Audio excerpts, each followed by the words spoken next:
Makanya jangan menjadi rancu, makanya selalu saya berikan pendidikan politik rakyat kepada warga PDI dan kemungkinan besar kepada siapapun yang ingin mendengarkan. Hari ini 28 tahun silam, tepatnya 27 Juli 1996, dunia perpolitikan Indonesia mencatat sejarah kelam.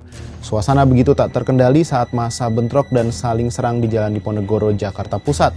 Kobaran api merah menyala di beberapa titik memanaskan suasana yang sudah mencekam. Kerusuhan yang dipicu konflik dualisme Partai Demokrasi Indonesia ini kemudian dikenal dengan peristiwa Kuda Tuli atau kerusuhan 27 Juli. Kuda Tuli terjadi akibat ketegangan politik antara pendukung Megawati Soekarno Putri, Suryadi, serta pemerintah Orde Baru. Jauh sebelum Kuda Tuli meletus, Megawati bergabung dengan PDI pada 1987. Saat itu PDI dipimpin Suryadi. Kehadiran Megawati dinilai berhasil mendongkrak elektabilitas PDI, salah satunya dipengaruhi sosok sang ayah Soekarno yang melekat pada dirinya. Sebelumnya, PDI selalu menjadi partai buntut di pemilu dengan perolehan suara tak lebih besar dari Partai Persatuan Pembangunan, apalagi Golkar. Akan tetapi, popularitas Megawati yang kian melesat membuat Suryadi ketar-ketir dan merasa terancam.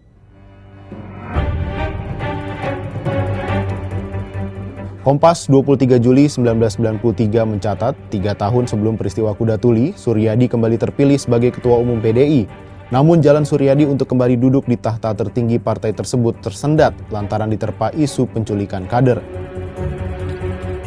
Atas dugaan itulah PDI menggelar kongres luar biasa di Surabaya. Kekhawatiran Suryadi pun menjadi nyata. Dari KLB tersebut, Megawati terpilih sebagai Ketua Umum PDI.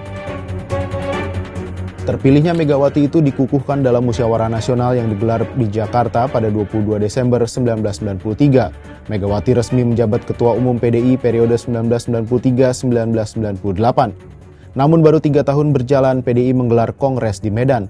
Lewat kongres yang digelar 22 Juni 1996 itu, Suryadi dinyatakan sebagai Ketua Umum PDI masa jabatan 1996-1998. Dari situlah lahir dualisme kepemimpinan menghadapkan Megawati dengan Suryadi. Sementara pemerintah melalui Kepala Staf Sosial Politik ABRI saat itu, Letjen Syarwan Hamid, mengakui Dewan Pimpinan Pusat PDI hasil Kongres Medan pimpinan Suryadi. Keputusan ini menihilkan hasil Munas Jakarta. Kepemimpinan Megawati tidak diakui. Keterlibatan pemerintah dalam urusan internal PDI ini menyebabkan para pendukung PDI, khususnya kubu Megawati, turun ke jalan. Mereka menggelar demonstrasi besar-besaran. Suara penolakan kongres luar biasa tandingan di Medan lantang disuarakan, berpadu dengan kritik atas intervensi pemerintah dalam urusan internal partai.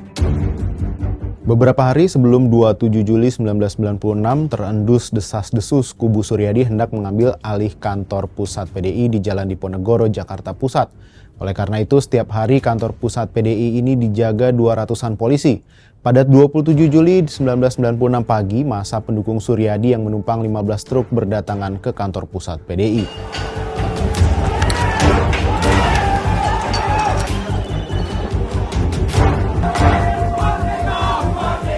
Mulanya terbangun dialog antara perwakilan massa Megawati dan Suryadi. Namun karena tak ada kesepakatan antara kedua belah pihak, bentrokan massa pendukung Suryadi dan Megawati di depan kantor pusat PDI tak terhindarkan lagi. Tak hanya antar simpatisan kedua kubu, massa juga terlibat bentrok dengan aparat keamanan. Massa makin brutal hingga membakar beberapa gedung, bank hingga pertokoan. Kendaraan di sekitar lokasi pun turut jadi sasaran. Kerusuhan baru reda pada sore hari ketika militer diterjunkan untuk menertibkan keadaan. Imbas kerusuhan itu diperkirakan 5 korban tewas, 149 luka-luka, dan 23 lainnya hilang. 3 tahun berselang, yakni pada 14 Februari 1999, Megawati mendeklarasikan PDI Perjuangan. Langkah Megawati disambut hangat ratusan ribu simpatisannya. Pada pemilu perdana setelah reformasi yakni tahun 1999, popularitas PDIP melejit. Suara sekitar 36,6 juta suara pemilih berhasil mengantarkan partai berlambang banteng moncong putih ini menjadi pemenang. Hingga kini, peristiwa Kuda Tuli tak pernah diusut serius oleh pemerintah baik Orde Baru saat naiknya Megawati menjadi presiden sampai pemerintah saat ini. Peristiwa Kuda Tuli dan juga para korbannya seolah menghilang oleh waktu tanpa pernah ada kepastian hukum. Meskipun begitu, peristiwa Kuda Tuli menjadi benih lahirnya era baru di Indonesia, yakni reformasi.